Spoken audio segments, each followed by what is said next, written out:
El gobierno del Estado asilante se expone a ser percibido como un protector de personas que han violado las leyes comunes de su país de origen.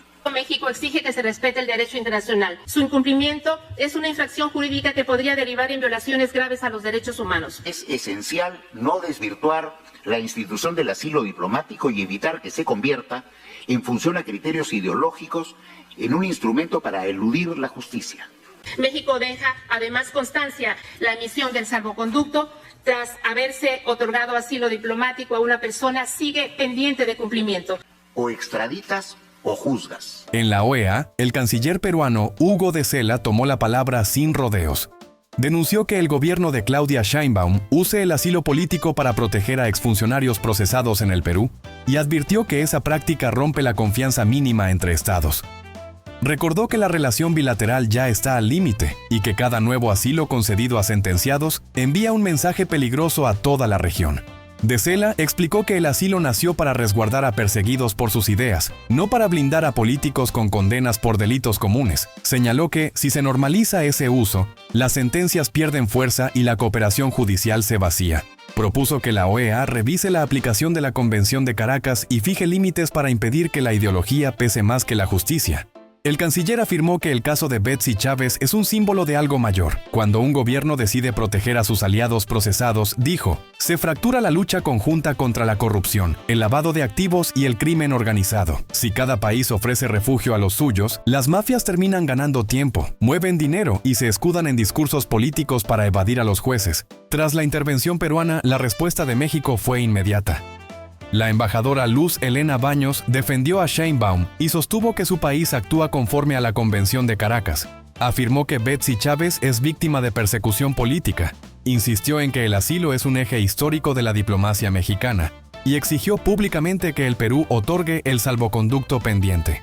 El choque dejó a la OEA frente a dos relatos irreconciliables. Para el Perú, México desarma la cooperación al dar refugio a una sentenciada. Para México, está cumpliendo un deber humanitario frente a un sistema que castiga disidencias. En medio de esa tensión, la pregunta queda flotando. ¿Se impondrá la justicia penal o el asilo seguirá siendo el último escudo de los políticos acorralados? Mi país presentará un tema de especial preocupación que consideramos de alcance regional. No es una de las mejores etapas para nuestra región. Creo que debemos ser francos en reconocer que las divergencias ideológicas nos separan porque no hemos sido capaces de hacer prevalecer lo mucho que nos une. Hoy enfrentamos amenazas que atentan gravemente contra nuestro modo de vida y que nos debilitan como región.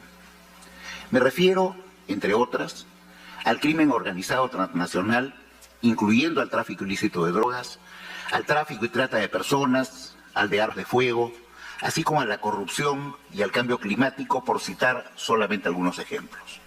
Estos desafíos, numerosos y compartidos, con causas y alcances en muchos casos globales, requieren nuestra unidad para enfrentarlos, pero esta se ha visto socavada por diferencias ideológicas. Como región, hemos perdido capacidad de diálogo, y con ello la institucionalidad requerida para luchar articuladamente.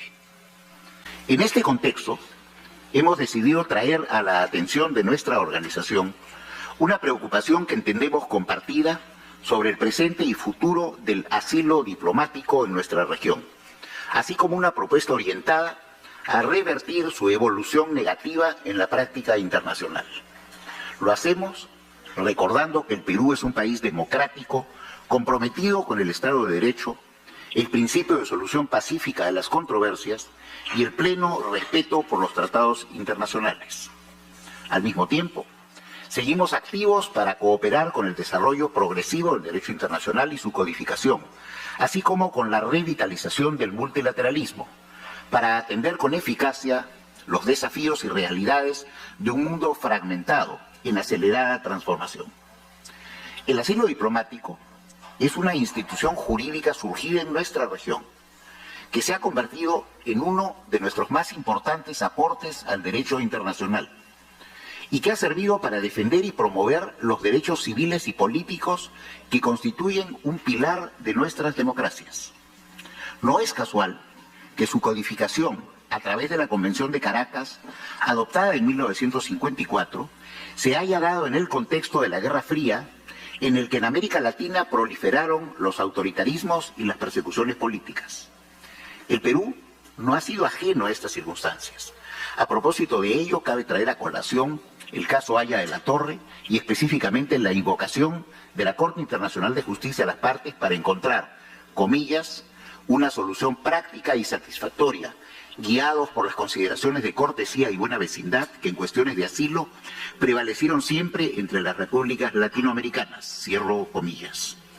Queremos volver a aplicar esa invocación para encontrar soluciones prácticas y satisfactorias a los problemas que nos encuentran hoy divididos. La democracia peruana, como la de todos los países aquí representados, no es inmune a estos desafíos. En los últimos años hemos pasado por una serie de crisis políticas precipitadas en varios casos por actos de corrupción. Varios de nuestros expresidentes y políticos de todo el espectro han debido rendir cuentas ante la justicia. Nuestro ordenamiento constitucional, no obstante, se ha mostrado resiliente, prevaleciendo la separación de poderes y las garantías para la administración de justicia. Conforme al calendario electoral, el próximo año celebraremos en el Perú elecciones libres y justas y esperamos contar con la observación electoral de la OEA y de otros observadores invitados. Quiero ser muy claro en afirmar que aquí no estamos planteando un caso específico de asilo diplomático, como el de estos últimos días que involucra a la expresidenta del Consejo de Ministros, señora Betsy Chávez, en el Perú, ni tampoco otros ocurridos recientemente en nuestra región.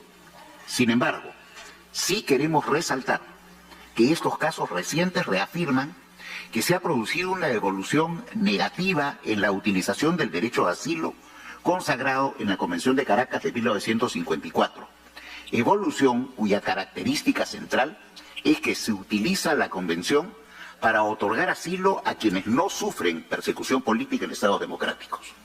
Y esta tendencia, hemos observado, se apoya en reiteradas ocasiones en información distorsionada por sesgos ideológicos que socavan nuestra institucionalidad y nuestra buena vecindad y que no se condicen con el espíritu de la Convención. Reconozco claramente que como en la región, en el Perú la justicia no es perfecta.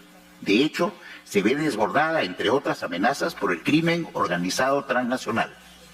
No obstante, en líneas generales, en mi país prevalecen las garantías del debido proceso y la pluralidad de instancias, incluyendo la supranacional del Sistema Interamericano de Derechos Humanos. Y prevalece sobre todo el principio de no impunidad. Por eso, para nosotros, y estoy seguro de que para todos ustedes, es esencial no desvirtuar la institución del asilo diplomático y evitar que se convierta, en función a criterios ideológicos, en un instrumento para eludir la justicia. No se ayuda a una democracia ni al Estado de Derecho sustrayendo de su sistema de justicia a sus políticos y a sus familiares cuando estos son procesados por delitos comunes. Por el contrario, el gobierno del Estado asilante se expone a ser percibido como un protector de personas que por lo menos presuntamente han violado las leyes comunes de su país de origen. Con ello, se erosiona la confianza de nuestros ciudadanos en el funcionamiento de sus instituciones, así como la que debe prevalecer entre nuestros países. Además, el asilo crea obligaciones que pueden trascender al gobierno que lo concede, afectando potencialmente los derechos de la persona asilada si la decisión carece de un proceso objetivo y estable. Lo que proponemos, por tanto, es afrontar juntos estos desafíos. Y proponemos hacerlo conviniendo que cuando se evalúen los pedidos de asilo diplomático, en el marco de la Convención de Caracas y otros instrumentos como los que nos vinculan en materia de lucha contra la corrupción, la naturaleza de los delitos se analice de manera oportuna y objetiva con la información proporcionada por el Estado territorial, así como por otras fuentes confiables, antes de decidir si es procedente conceder el asilo solicitado. Ello exige que la aplicación del artículo 9 de la Convención deje de depender exclusivamente de un criterio subjetivo y se base en procedimientos institucionales que aseguren objetividad, trazabilidad y responsabilidad del Estado. Nuestra propuesta es consistente con los criterios de la Corte Interamericana de Derechos Humanos en su opinión consultiva 25 del 30 de mayo de 2018, en lo referente a que el asilo no debe concederse a personas que hayan sido condenadas o sobre las que existan serios indicios de haber cometido delitos graves, como los contemplados en instrumentos internacionales y regionales sobre terrorismo y corrupción. En el caso peruano debemos ser además consecuentes con nuestra ley de asilo, promulgada en 2002, cuyo artículo 6 prescribe que no podrá otorgarse asilo a la persona que se encuentre inculpada, procesada o condenada ante tribunales judiciales ordinarios, competentes por delitos comunes, o que haya cometido delitos contra la paz, terrorismo, crímenes de guerra o delitos de lesa humanidad definidos en instrumentos internacionales. Una importante consideración que hemos tenido en cuenta para plantear la propuesta es que en los hechos, una vez concedido el asilo, se compromete el acceso a la justicia. Las posibilidades de cooperación judicial internacional para llevar con éxito un proceso de extradición, contemplado como posibilidad ulterior por el artículo 17 de la Convención de Caracas, se presentan remotas en el contexto de una relación bilateral debilitada por la concesión unilateral del asilo, particularmente cuando ha sido motivada por consideraciones ideológicas. Recordemos también que el derecho internacional no ampara la impunidad. Al plantearse un pedido de extradición por un crimen grave, para el Estado requerido rige el principio aut dedere aut judicare, o extraditas o juzgas. Por eso, normalmente un pedido de extradición va acompañado de un informe técnico jurídico detallando la gravedad del delito imputado, su carácter común y su doble incriminación, así como las garantías de debido proceso y los indicios suficientes que sustentan la verosimilitud de la causa. Quiero agradecer mucho por su atención. Gracias, señor presidente. No responde a la relación bilateral entre un Estado territorial y un Estado asilante, como lo expresó la delegación de Argentina en la sesión extraordinaria de este Consejo Permanente celebrada el 11 de diciembre de 2024. Se trata de un compromiso colectivo del sistema interamericano con la dignidad humana y los derechos fundamentales. La comunidad internacional se ha sumado a esta sólida práctica regional, como lo reconoció la Asamblea General de Naciones Unidas en 1967. El otorgamiento del asilo político nunca será considerado un acto inamistoso entre naciones. México deja además constancia de que una de las obligaciones que prevé la Convención de Caracas, como lo es la emisión del salvoconducto, tras haberse otorgado asilo diplomático a una persona, sigue pendiente de cumplimiento. Como tercer punto, México reitera con firmeza y convicción que las normas internacionales en materia de asilo no son simples formalidades. Su incumplimiento es una infracción jurídica que podría derivar en violaciones graves a los derechos humanos. Es precisamente por eso que la defensa de la dignidad humana es una responsabilidad compartida por toda la comunidad internacional. Cumplir con el derecho internacional es cumplir con nuestros compromisos éticos, políticos y jurídicos como Estados, velando siempre por el bienestar de las personas. Es también nuestra responsabilidad velar por el respeto a la inviolabilidad de los locales diplomáticos. Si nuestra región permite que normas tan básicas que rigen las relaciones internacionales se vuelvan optativas o que se cumplan de manera selectiva, debilitamos la arquitectura más fundamental de las relaciones entre los Estados, así como de la protección humana que hemos construido por casi un siglo.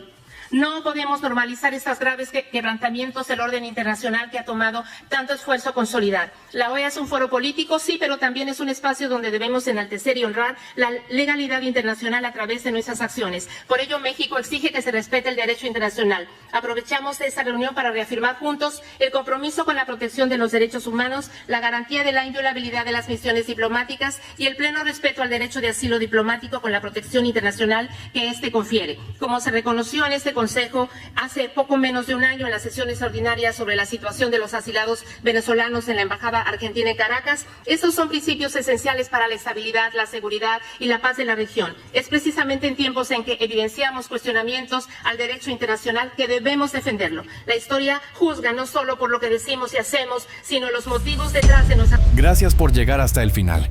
Si este video te hizo pensar, te sorprendió o te sacó una sonrisa, no te vayas sin dejar tu like. Suscríbete y activa la campanita, porque lo mejor aún está por venir. Nos vemos en el próximo video.